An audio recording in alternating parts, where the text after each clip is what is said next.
ntera nnyo okubuuza abantu bwemba nkola emisomo gy'okusomesa ku byakamwa ne mbabuuza nti nsonga ki enkulu lwaki tulongoosa akamwa. Abantu basinga ensonga gye bawa bagamba nti okunaazaamu emmere esigaddemu oba obutawunya kamwa. Ne bagamba yes, that's part of the reason, but the main reason really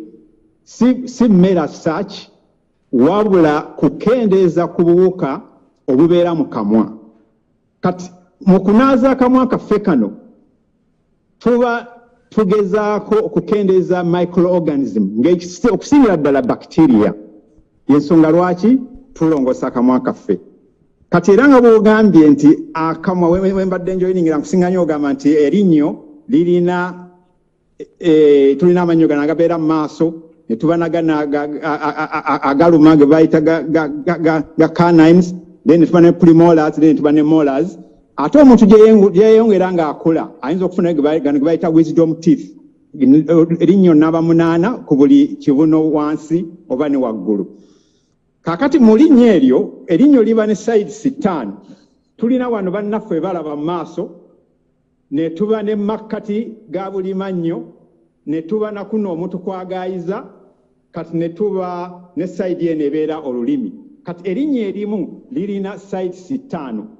Era sides 5 tuba tulina ozinaaza. Sala nnyo okukozesa kigambo brushing, wabula nja nnyo okukozesa ekigambo okulongoosa akamwa than brushing. Brushing oli abanga akuuta ekisenge kibayita brushing. Naye twaligambye nti okulongoosa twalibadde tugamba massaging oba okuba nti rubbinga slowly okuba nti tokola damage ku kibuno. Bw'onookola damage ku kibuno, then ekibuno ekyalibadde nga seal, nga bw'olaba ekkanzu eyo nti eri seal ku mubiri, kitandika okuta. Ekibuno bwe kita, kati microorganism ziba ziyingira mu kibuno ekyo. Kati ate ekibuno ekyo kiri connected ne blood supply oba blood vessels. Kati blood vessels ezo obubuuka buli buyingira mu blood vessels. Bwe buyingira mu blood vessels butandika okutambula mu musaayi, kubanga omusaayi gwo baagukola nga gukola circulation mu mubiri gwaffe. Omusaayi we gusigala ku kifo kimu guyinza okukola coagulation. Coagulation ebambi nnyo kubanga oluusi ebyo ebiviirako emisuwa okuba nti gizibikira, omusaayi ne guba nga tegukyatambula. Kati abantu abamu abafuna heart attack oba ne stroke kiba ekimu ku kyo ng'obuwuka buno bwavudde ku kibuno ne buyingira mu musaayi ne bugenda ne buyimirira somewhere, omusaayi ne gwetabulatabula, system neefuna obuzibu. Kiri kiwatusomesaako weeks nga 2 ekibayita inflammation. Inflammation mu lulimi Oluganda twaligambye nti omubiri gwerwanako olwa infection eri ebezze olwa bacteria ezo. Kati enjawulo eriwo wakati wa infection bwe bakwega nti obulabe, inflammation omubiri gwe gulwanako okulwanisa obulabe obwo. Kati mu style eyo ne kireetera omuntu nti afunye heart attack oba afunye stroke oba n'ekirala omubiri ogwo awali obuzibu obwo gusobola okufiira ddala omuntu n'afuna kibayita kansa nga butandikidde awo bwe butyo, ekifo ekyo ne kitandika okuba nga kivunda oba nga kifuna ebbwa. Kati kyekivaamu omuntu n'afuna kibayita kansa. Naye nga problem evudde kawuka akaayivudde eno mu kibuno kyaffe oba akaayingidde ku musaayi okuva mu kibuno oba mu linnyo nga lirimu ekituli. Kuba n'erinnyo eribaamu ekituli ku ziri leya z'ogambye 3. Leya eno gye balaba enamel, then leya eyokubiri dentin, ne leya eyokusatu eya pulp. Eyo pulp yemeera emisuwa. Kati oba n'ekituli ku linnyo waggulu, yes, obuwuka obwo nabwo buyita mu linnyo mwennyini ate ne bugenda mu musuwa wansi oba ne bugenda ku musaayi gye gutambulira, ekyo nakyo ne kireeta obuzibu. Kale ssebo okusamalizinga ku question yo, akamwa tulina okukalongoosa okulaba nti tukendeeza ku buwuka obubeera mu kamwa, ate nga ke kasinga okutereka obuwuka n'okusinga eri emabegamu anasi. Tujja byogera nga we biri. Kuba anasi bw'omala ogirongoosa bw'oti, ng'omaze ogikozesa n'ogirongoosa n'ebeera dry, mu butuufu ebeera clean. So nga ate akamwa ne wowe omaze okukanaaza n'enfuluma wano bwendi n'eŋŋenda wabweru, obuwuka buli buba butandise okudda. Kati wemba muwa emmere etali nnungi, yes, naddala ebya sukaali, chocolate, biscuit, cakes, na bino byonna ebyokunywa ebya kkala buli ekyokunywa kyonna kasookera nga kikyusiza kkala ekyo manya oteekwa obuzibu ku mubiri gwo ekyokunywa ekirungi ennyo ku microorganism ez'omubiri kinywa ekyokunywa kibayita amazzi naye ekyokunywa kyonna kasita olaba nga okikyusiza kkala oba ogenda kuleeta buzibu ate si kyetu kyokka ekyokunywa kyonna oba okitadde mu fridge n'okijjayo n'otakireka ku room temperature awo nawo oba oleesa obuzibu kaakati olw'okuba sigwe musomo gwange olwaleero sijja kwogera bingi naye nga ssebo yes okulongoosa akamwa kye kimu ku bintu ebitukipinga nga tuli healthy katwe tudda mu busiraamu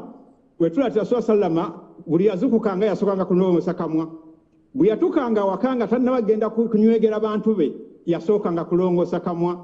tulaba mu tuba tufuna wudhu okamwa tulina okukalongoosa emirundi esukka ne mu 5 si kyekyo kyokka ne mulamanzaani lwe bagamba nti tolina kulya tolina kunywa baakukkiriza okulongoosa akamwa so nga ate amazzi wonoogawanda newankubadde oli mulamanzaani amazzi ago gonna tojja kusobola kugamalamu mu kamwako kubanga amazzi gakwatira ku soft tissues ng'olulimi nga amatama eri munda ne ku mannyo mwennyini amazzi ago agamu gasigalamu obwandako gowanze naye tosobola kugamalamu gonna kale olaba ne mulamanzaani baatukkiriza okulongoosa akamwa then omanya the importance of kamwa ku mubiri gwo okuba nti tukendeeza microorganism era bannange buli oba osenya ng'olowooza nti osenya kukendeeza bulwadde katusamalizingewo ekyo tyo si kulongoosa kamwa nti just abantu balabe nti amanyo ganyirira akunyirira is not the issue but okuba nti okendeeza obulwadde oba ekkuba erimu ez'okuyitibwako obulwadde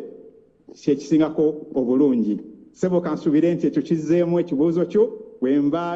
waliwo akabulamu osobola okubuuza sebo naamu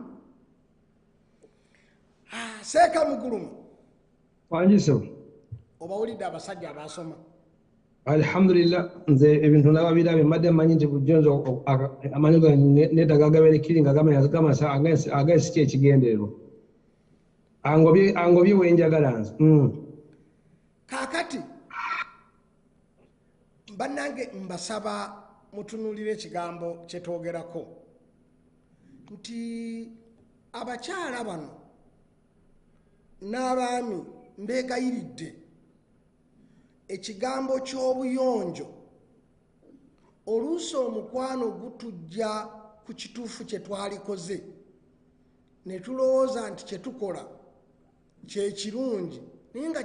kye tukola kikyamu kati njagala kunokolayo nti bantu bangi nnyo abagenda eri bakyala baabwe nga tasenyezza bangi nnyo azuukuka n'ayagala ayogere ne mukyala we sinakindi beegatte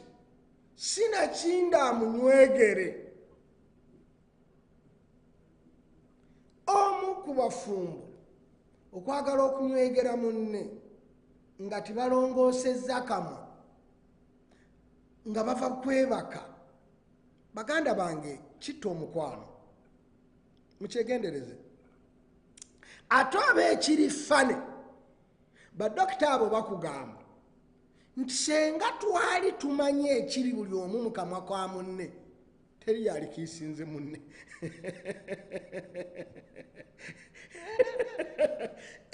wallahi mwegendereze ate olaba mu mateeka amalungi ag'okujjanjaba amannyo dokita tebamukkiriza kujjanjaba mukyala we mannyo kujjanjaba mukyala mannyo nga bba alaba oba okujjanjaba omwami ng'omukyala alaba okugalika bwoti bwakutunula eri ayinza obutaddayo kukisinga engeri gye gafaananamu amannyo gaffe era tufeeyo nnyo okugalongoosa buli kiseera ekyo ndabika si kikulu naye ffe ng'emibiri gyaffe gyagala nnyo okulabika obulungi naye tuba tutta buli obuuka naye kubamu akafaananyi nga weebase abamu twebaka tetusenyezza ne weebaka n'oyongeramu engeregeze n'ozuukuka ku ssaawa 8 n'osaba mu nokiisi baganda bange saalisuubidde nti omuntu omuyivu asobola okukikola ku munne mukazi yalikkiriza naye nga bambi butaagaana nga bula nti omukazi ayinza okubeerawo n'akiisinga bba atasenyeza avudde okunywa omwenge avudde okulya amayirungi avudde okukola ki kati bintu bingi nnyo baganda bange bye tusuula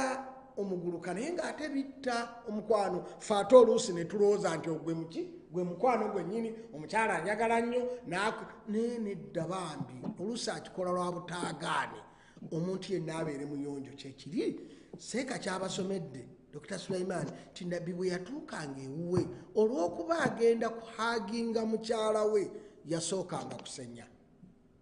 olw'okuba omuntu ogenda kwogera ne katonda omugaye nti iyaaka naabudu olaa toyagala kwogera na munno nga tosenyezza ate butya bw'oyogera ne katonda nabbi kyava tugaa nti bw'ogenda okusaala bambi sooka osenye bw'ogenda okusaala senya bw'oba ofuna wuzu senya kati baganda bange mbakubira omulanga nti tubeere abayonjo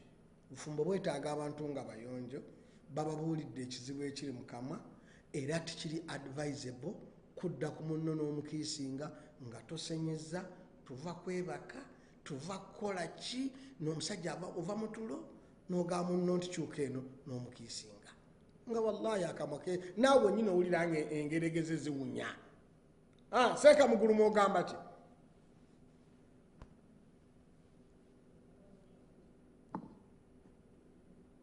Sheeka Muluma agenze kusenya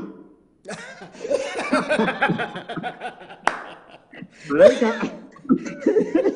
agenze kuyisaayo kaswaki ali okakomewo ategedde omugaso gw'okusenya